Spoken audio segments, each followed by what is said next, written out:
Welcome to USA Global TV and Radio, where our mission is to provide education, entertainment, hope, and inspiration. USA Global TV and Radio connects you with experts and audiences all around the world every single day to help you succeed in business and to live a richer life. Visit us at usaglobaltv.com to learn about career and life-changing training and mentoring programs like the Listening Mentor. Subscribe to our newsletter to stay informed about our special programs and offers. Discover how you can become a guest on one of our shows or a host or producer of a USA Global TV and Radio show of your very own. That's USA Global TV and Radio, where the doctor is always in.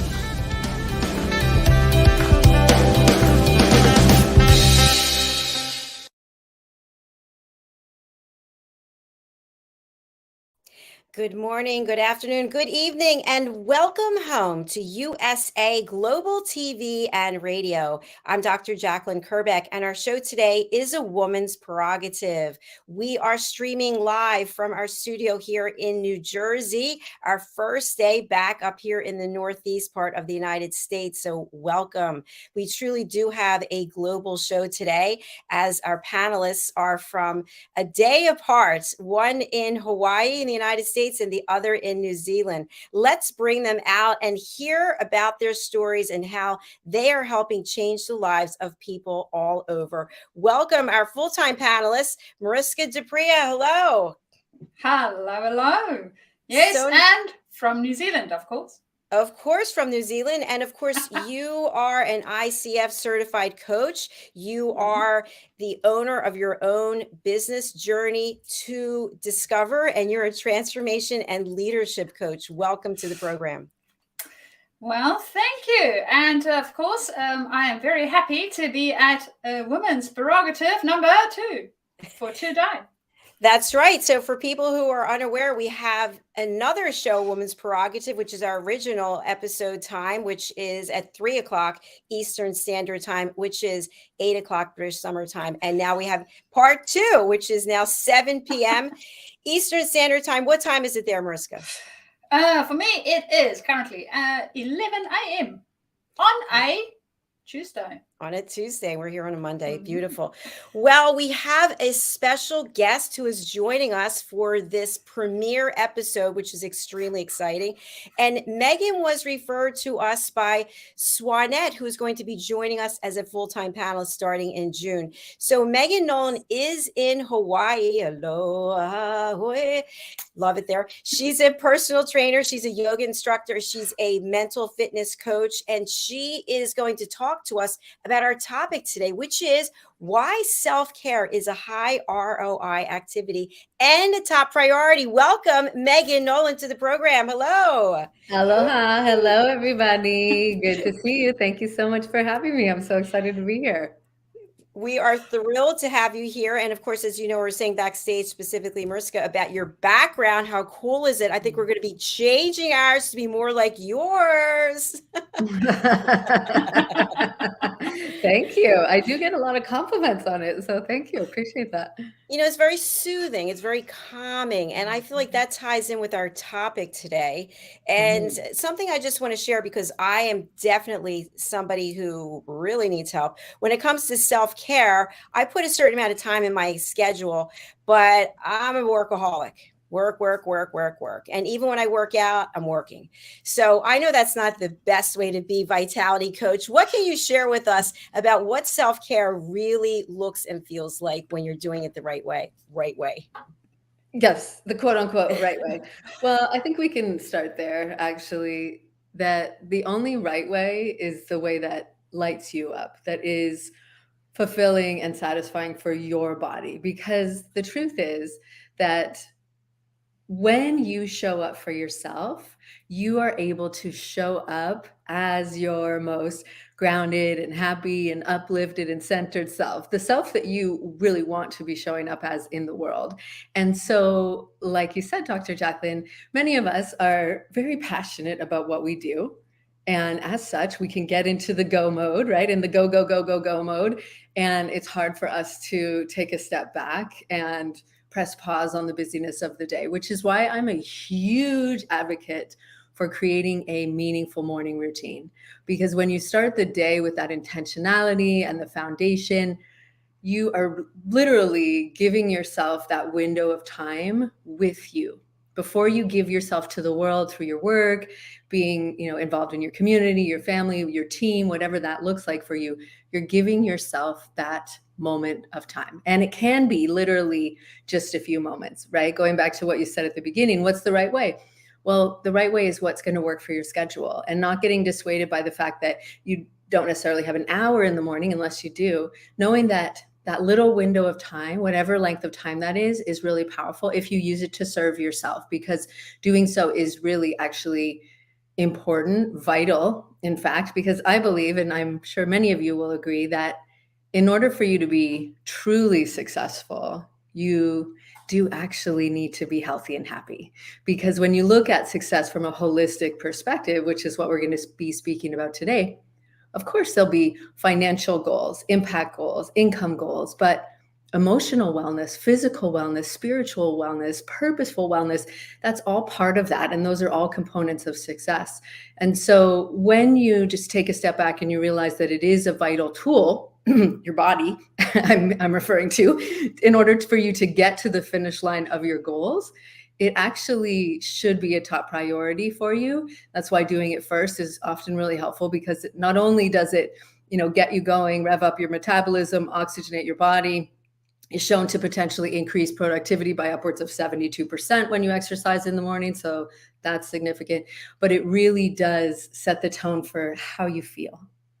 And when you show up for yourself, it has a beautiful ripple effect into all areas of your life and does have a really great ROI, which we'll dive into. I love that. So much great information there. Thank you.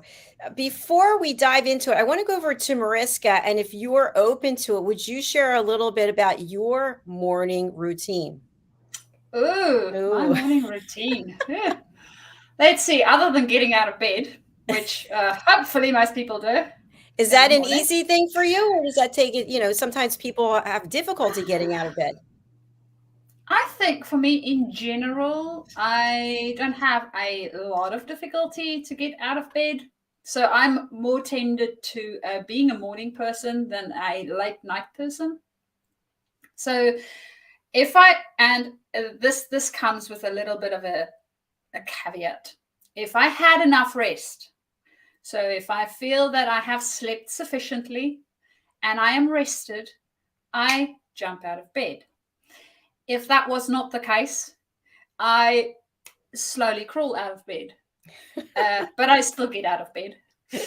So other than that, my morning routine consists of a glass of lemon juice. Yes, it's not 100% only lemon juice. It has water with it.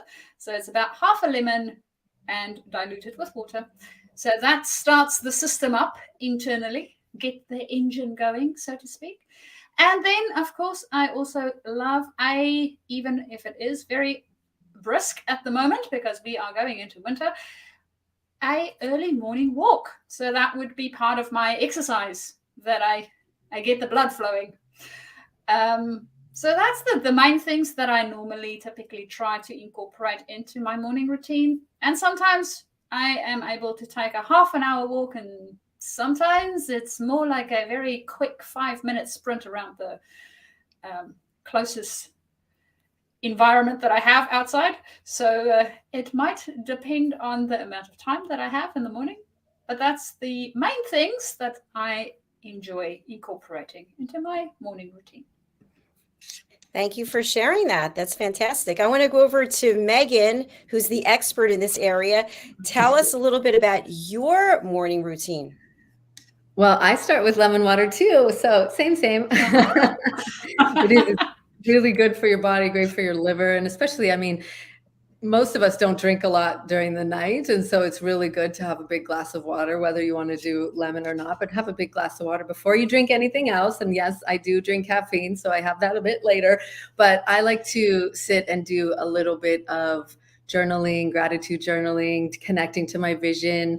I also really like to do tapping. So using the tapping on different pressure points to help soothe the nervous system while you're integrating new beliefs and new ways of being. And then I go from there into my workout. And so that varies for me too, depending on how much time I have, how much energy I have, what my body is asking for. But it usually integrates yoga and some dance breaks, because that's always fun. I think anything that we do ideally has fun to it, and that means, you know, you're more likely to do it again. So dance breaks and cardio and some strength training using some weights or resistance bands. And that's usually, you know, unless I have a lot of time, usually only about half an hour, 45 minutes of movement. And then I always finish up with some grounding. So as you mentioned, Dr. Jacalyn, I do live on Maui, so it's always warm for me, which is nice. So I always get to be comfortable when I put my feet on the bare earth, but it's such a powerful way to really tap in and settle in for the day and connect to myself, connect to the space where I live, connect to, you know, for me, it's my angels and my higher power. And perhaps for you, it's maybe God or source or universe, but having that intentionality. So that's my power hour, if you will. And you know, all in, it only usually takes me about an hour. Wow, I love what I'm hearing today. I need to take up some of these tips that you're sharing, both of you.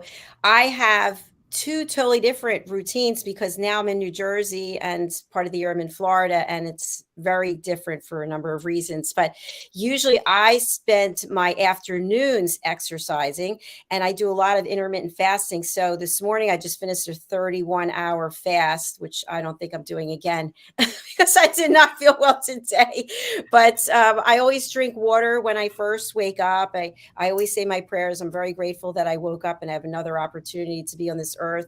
And then I usually get right into work because I have a number of things to do before I actually start broadcasting and my coaching. And so I find that quiet time in the morning is a good time for me. And then in the afternoon, I was going and doing the specific workout, which they don't have here. But I walked 3 miles today. I did my spinning bike for 45 minutes. I'll mix it up with weights and planks. So that's pretty much my routine, but not necessarily in the morning. Is that bad, Megan? Bad? No, not bad at all. Actually, that's something that I'm sort of a huge proponent of, is that it doesn't actually have to be first thing in the morning. Of course, there is, as we mentioned earlier, some science behind revving up your metabolism and getting your body in strong posture and, you know, getting your mind right, if you will, and getting into that place of connectivity to your vision. So there is that element which, you know, can be used to encourage people to do it in the morning. But the reality is that if it doesn't work for you first thing, or you're not a morning person, you can do it anytime. Let it be something that you have permission to do at any time that it works for your energy. Some people are kind of what I would call a night owl Nancy, and they don't have their energy until later on in the day, or maybe it's later on in the afternoon. And so again, it doesn't have to be done first thing in the morning for it to be an effective activity. So anytime, really, that's the most important thing, is that you're doing it. That's what's right, is doing it. Excellent. Thank you for sharing that. I was a personal trainer for a number of years, and when I was recruiting clients, I would hear this very frequently. I don't have time to take care of myself. I'm so busy taking care of him, her, them. I'm earning the money. I'm cleaning that, whatever it is. I'm taking care of the children. I don't have time for me. What do we think about this? Megan?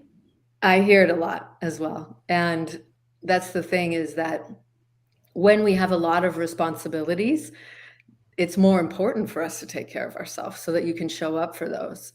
I work with a lot of entrepreneurs, and they tell me that same story. I don't, what do you mean? I have so many things to do. My to-do list is a mile long. I just don't have the time. But the thing is that in order for you to do those things, you are necessary, right? And so the fact that you have a lot of things should hopefully reinforce the idea that this stuff is essential. And so making time for it actually will make all of that other stuff feel lighter. You'll be more effective. You'll be on point. You know, you're energized, you're clear-headed, you're grounded, you're more patient. Your stress levels are lower. So you've activated different parts of your brain that are the more higher functioning, more effective communicating, all of those different aspects. And generally, just a nicer person to be around when you're feeling good. So things tend to be a little bit more lighthearted, more flowing. And so I know that, that can be a story that our brain tells us, but our brain is also really good at telling us, to not do the things that we really should be doing and that will actually help us to stretch and grow. So it's definitely something I hear a lot too. Thanks for sharing that. Mariska, as a transformation and leadership coach, how important is self-care in the success of people in their leadership roles and in transforming from one thing to another? I will equate this to a well-run sports car. If you were to go to a Formula One track, we do not find that they start the race and go the whole race without even one pit stop. We don't. They need to take pit stops. They need to check their tires. They need to make sure everything is running the way it's supposed to be running. They need to make sure that they're filled up. Now, if a vehicle needs that in order to run a good race, that is time bound. So they run for a specific time and then they stop. And they can go back into their pit stop area and actually get more stuff checked and done, right? They have times that they're off in order to then to be ready for the next race. And as human beings, we don't do that.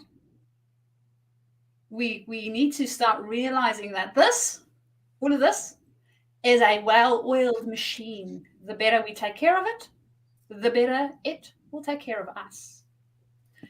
And, nice analogy, by the way. I love that. Very good. See, that comes from working with engineers.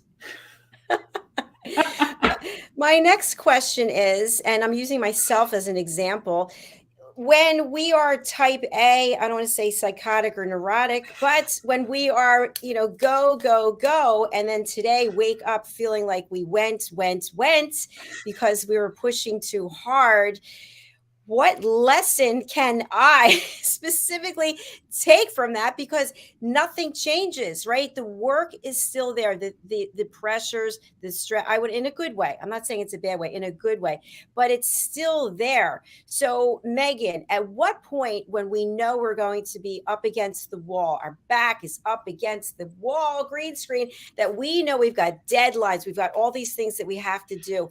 How do we actually carve out some, 15, 20, 30 minutes for a mental health break? Absolutely. I think what you were sharing about the race car analogy is so perfect, because not only do they take pauses along the way, but the car is tuned up before they even start the race. So that's why the morning routine I find to be very effective, especially if we have a very full day. So whatever time you can allocate to that, if that's a morning routine thing for you, or putting it into your schedule throughout the day. And particularly, our brain likes to function and our body functions in spurts, just like the race car. So it's such a beautiful analogy, in spurts of go. And then we start to notice that sluggish feeling. And for many people, that's mid-morning, late afternoon, after we eat, or that's when we tend to want to go for another little pick-me-up, whether that's, a sugary treat or caffeination. So putting some breaks in. And I know if you're thinking, oh, well, that's not going to work, I have way too much to do. It can be as simple as, when you're drinking enough water, you should be stepping away from your workstation. So let's drink more water, because that's part of your fuel system, right? So drinking more water. And then before you go back, so say you go to the toilet and then you're going back to your workstation, just take a second. Literally, just take a second. Close your eyes, come back into your body, take a couple big deep breaths, and then go back. Because if we're always in that and we're not taking those power pauses, right, that's when we have trouble on the racetrack. That's when we have trouble with our productivity and our performance. So integrating those sort of breaks, even if it's just as little as close my eyes, take a couple of big deep breaths, that's helpful. But if you think about when you were back at school, when you were made to go out for recess, it wasn't just for the teacher's benefits. After all, it was actually for the health of your brain and your body. How can you integrate those little breaks? So it's great if you have a co-woofer at home, because they like to go for breaks and they will make you go. So take that opportunity to just stand outside while you're letting the dog out, while you're taking that little walk around the block. Take that opportunity to be in the moment. And we hear that a lot, right? Be in the moment, just be present, slow yourself down. And when the brain is going a million miles a minute, it will be screaming like, no, you don't have time for this. This is so crazy. But knowing that actually the most important thing for you to do in those high stress days and those go, go, go moments is to pause and to refresh, refuel, if you will, to stay with our analogy. That is actually the most conducive to you being and performing at the highest level. So integrating little breaks and starting the day with a little something, something, that's a great start. Good points. Thank you. And again, great analogy. We're all in agreement with that. I have a question about a different kind of self-care, which I don't know if it actually falls under self-care, but let's discuss it. What about some pampering, getting a manicure, getting a pedicure, getting a massage, getting your hair done, getting Botox, whatever. I don't know, getting whatever to make yourself feel better, but it requires taking time out of the schedule to go and have this pampering, which to me, it feels like torture. But for some people, it's pampering because I'm thinking I could do so much with this time right now. What are your thoughts about that? Mariska, are you someone who likes to have that kind of pampering? On occasion. My one lecturer said that I was low maintenance, which is probably, I'm not the highest maintenance person on the planet. I do enjoy having those breaks though. And I think they are what I feel works for me really well is if I have my day set up in a way where I can take care of myself throughout the day. I don't need those pamper times as often because I can maintain a good cadence for a lot longer. So my endurance becomes so much better. And literally having, as Megan said, those short little breaks. And for me, it is a 5-minute break between meetings. So I never have meetings scheduled back to back, even if that means that my next meeting needs to start at 11:55, right? In order to give me a little bit of a break, then that's what I do. Nobody said we have to start everything on the hour or on the half an hour. It's not a rule. You can start it whenever the hell you want. So take your breaks and make sure that you actually plan them in. So if you have those 5-minute breaks planned in, it makes it a lot easier to take them than going, oh no, it's go, go, go, go, go, go, go. And then I'm burned out by the end of my day. That in general for me doesn't work well. So having those pamper times, I typically take them about twice a year, other than the hair that needs a little bit more attention than that. But for me, that works. I don't really need a lot more than that. I think if I didn't schedule the days the way that I do, I might need a lot more of that. So that's for me. Excellent. Thanks for sharing that. I think I used to be high maintenance, and now I think I'm very low maintenance because I do everything myself. I do my hair, I do my nails, and for massage, I do yoga because you can actually, move the blood around and get some of the tension out. But I was given a gift card from a family member for my birthday, and I got an hour-long pedicure. And when I tell you, they had oranges, rose petals, 6 different kinds of lotions. The chair was massaging and it was heated. And I was working on my computer, trying to work. And finally, I just stopped and said to myself, okay, why don't you just relax and enjoy it? And my point is, I did enjoy it, but then it was over. And of course, you have to take care of your feet on a regular basis. So I spent that hour and I thought, I don't know that I see the return on investment, but I wasn't paying for it. So then it seemed to be okay. Megan, what do you think about this? I really need help, right? I like that you caught yourself because I can hear your desire to make the most of this opportunity. I'm sitting still, I should do some work while I'm here, but you realize, okay, let's enjoy the moment.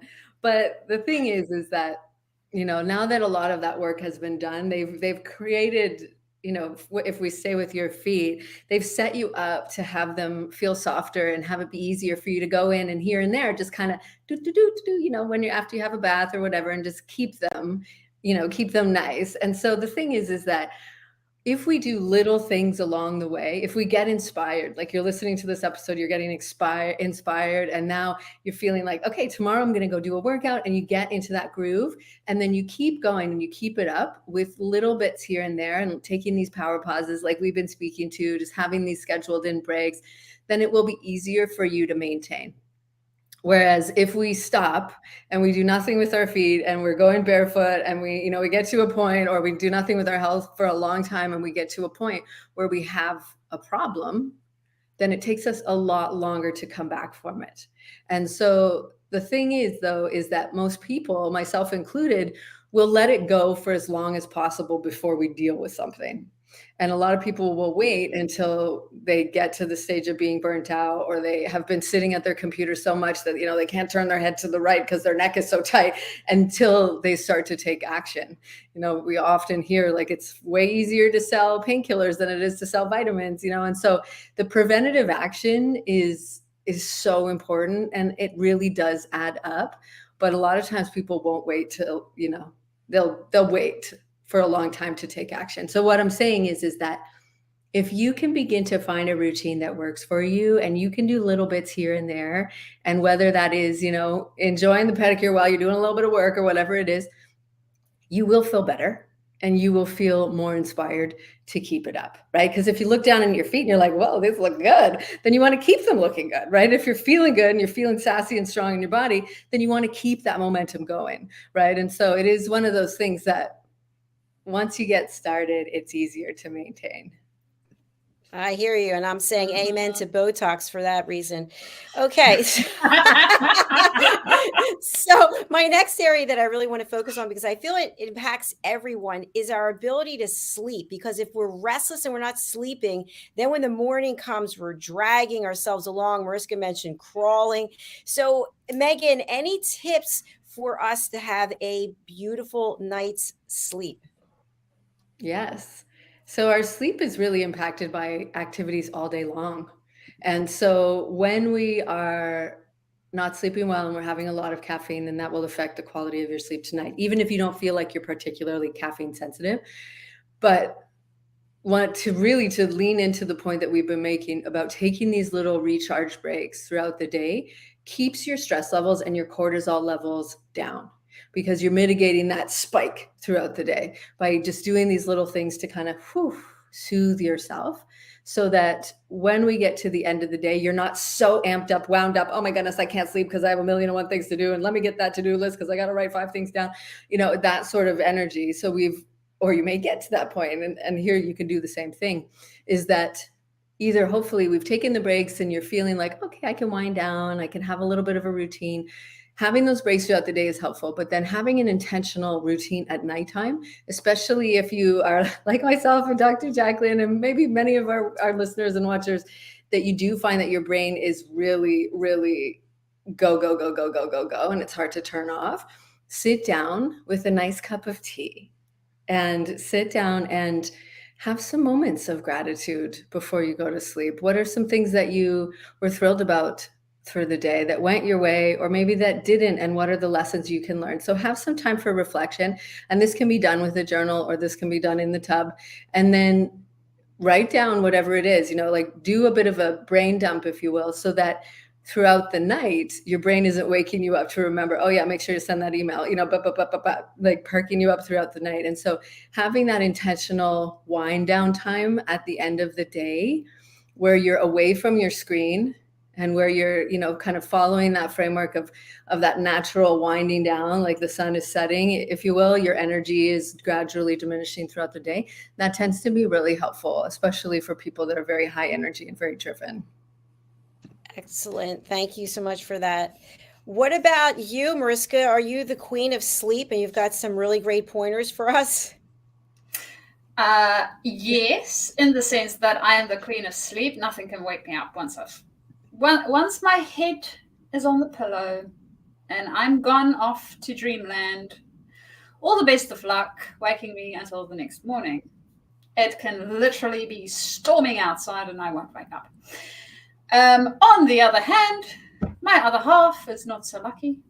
And we have a tendency to have the same wind down routine, although I think my brain winds down a lot better in a sense than his does.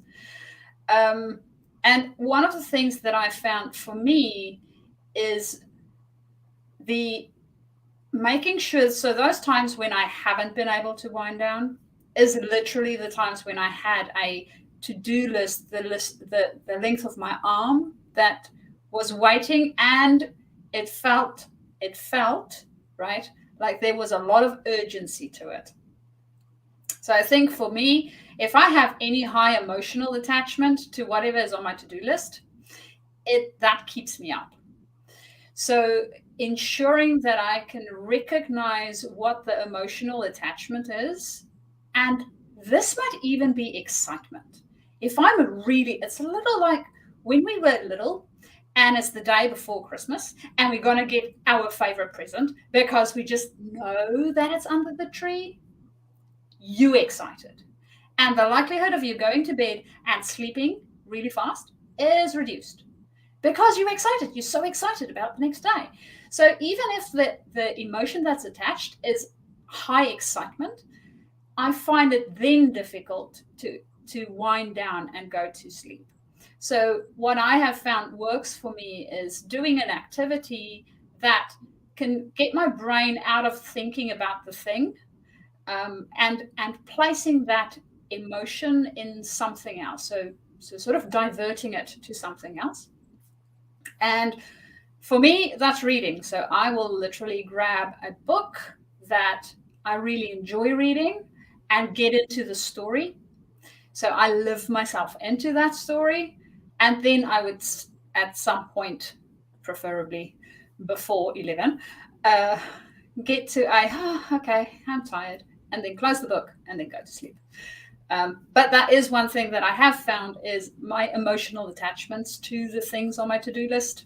I need to be aware of them so that I can manage that for myself. Oh, interesting. You're a good sleeper. I love that.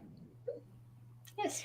I'll share a few things that I do to help me get ready before I go to sleep. I don't drink caffeine. I haven't had caffeine in years. I don't watch television, but I do like streaming services, obviously, because we're streaming. So I will go into bed at 10, and my watch lets me know I have a little thing. It's time to get ready. And so I will watch something on one of the streaming services for about 15, 20 minutes. Then I'll turn it off, and then I will go to sleep. And my phone is always next to me. And there really is no reason for that, except as a woman and being alone, take care of my mom. If I needed to make an emergency phone call, that's what I would have to do. But what I am really aware of is, since we have team members from all over the world, sometimes I only have a window of time to answer them before it's going to be too late, and then they're off to La La Land. So around 3, I start checking to see if I'm getting any messages that I have to answer. And I'm pretty much online on my phone between 3 and 5, and then I go back to sleep until 7. So I know it's not the best, the best answer, but I feel pretty good, thank goodness. Great. And her score is a 2.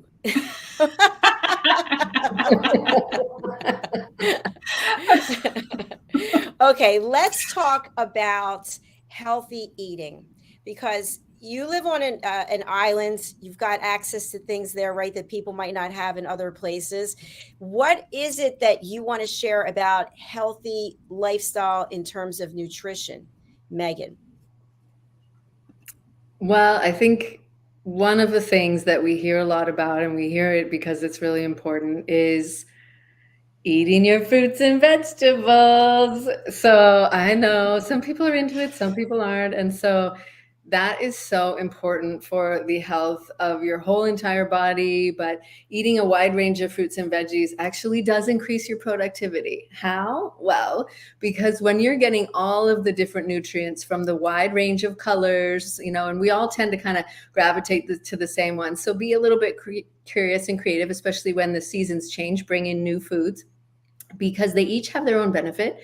And when we have enough fiber and when we have enough of these nourishing foods in our belly, it actually helps to support your gut biome. So all of the good bacteria that you have in your belly that is really conducive to creating all of the other beautiful things that you need in your brain. So all of the neurochemicals that help you to be happy, that help you to sleep well, that help you to be productive and take action. A lot of them are created in your belly. So we often think they're made in the brain because that makes sense, but they're created in your belly, and they're nourished and really created, essentially actually formulated by these different fruits and veggies. So that would be something that I would really lean into. And it's one of those things that we hear all the time, and you've probably been hearing since childhood, but it's really for a reason. And so that's where I would really start, is to begin to explore a little bit more about how you can bring more fruits and veggies, hopefully fresh, but if they need to be frozen, that's okay too. But bringing them into your diet at all meals of the day. Like, you can eat vegetables at breakfast. What? I know. It's crazy. You can put smoothie, you can make smoothie with berries and bananas, even put spinach and stuff in there. So see how you can sneak it in and make it yummy so that you enjoy it. Wow, I'm getting hungry right now. Which, by the way, that brings up another topic. I'm going to go over to Mariska. What time do you stop eating during the day? Or are you a person who kind of just grazes and you're eating all day long? Maybe it's 10 o'clock at night, you find you're having a bag of chips. Or do you stop eating at a certain time?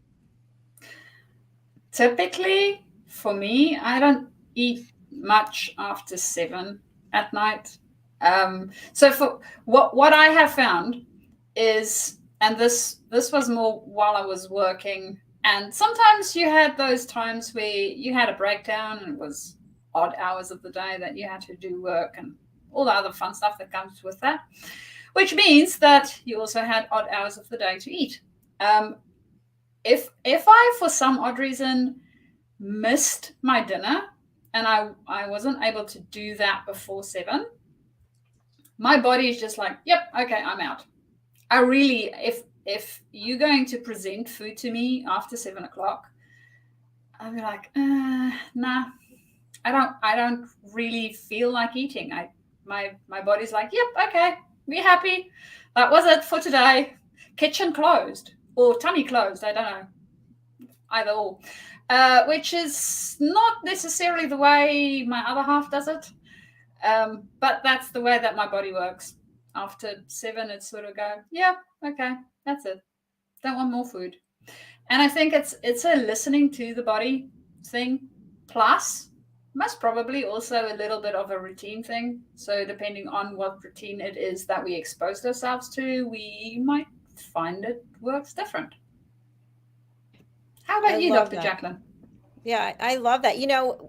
Megan and I were talking briefly about our friend Red O'Loughlin, and he does his Talking Head series on longevity, and he speaks quite often about eating between a window of time, and then after that, there's no more eating. So I think it's 16 and 8, eating within 8 hours, and then 16 hours you're not eating. So I do try to follow that.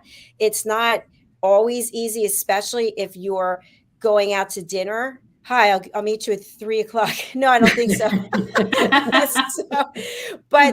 So I do typically stay within that window. It's not hard for me because also I have ulcerative colitis. So my whole life I've had to watch what I'm eating and when I'm eating it.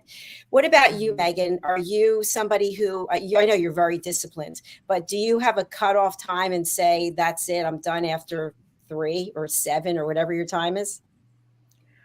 I eat more intuitively. I eat if I'm hungry, and if I'm not, then I don't. I find that for me, I've tried the different ways of, having my majority of my food in the morning and then eating less throughout the day.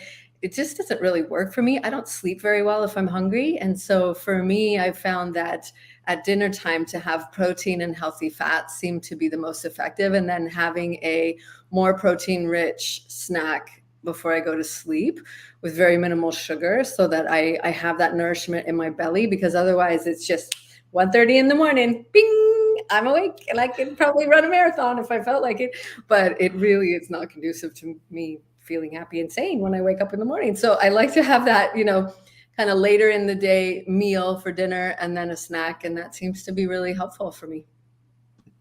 Well, you look like you're filled with vitality, coach there. So Thank you. we've actually come to the end of our show. It went by so quickly. I'd love to have each of you share two things. And of course, I teach people how to listen. It's only supposed to be one thing at a time. We've got two things. The first thing is, what would you like people to reach out to you to help? What is the value that you can provide? So what is your value?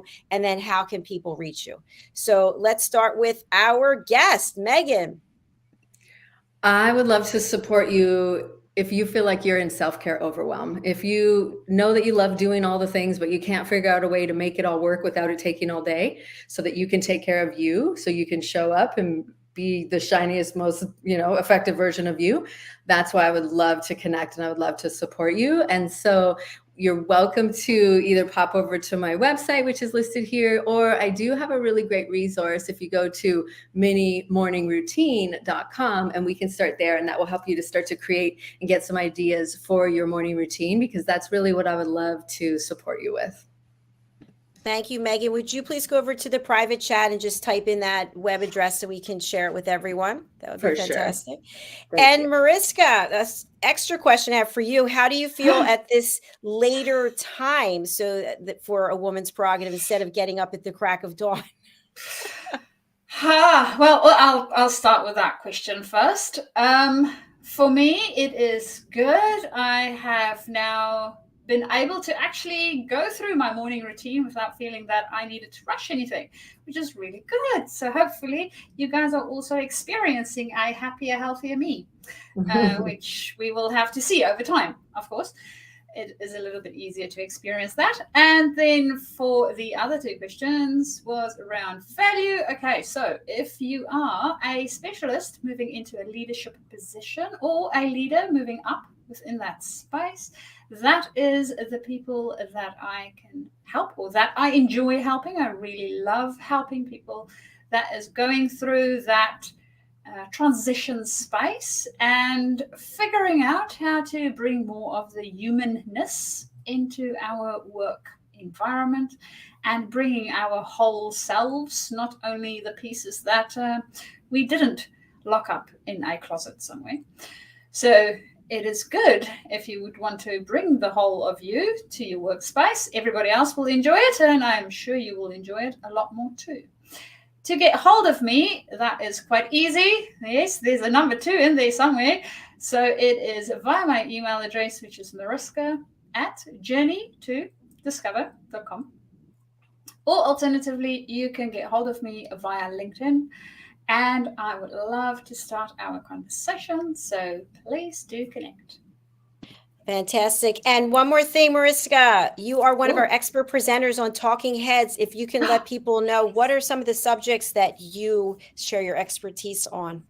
Ooh, okay. Well, we have quite a few different ones that's already available.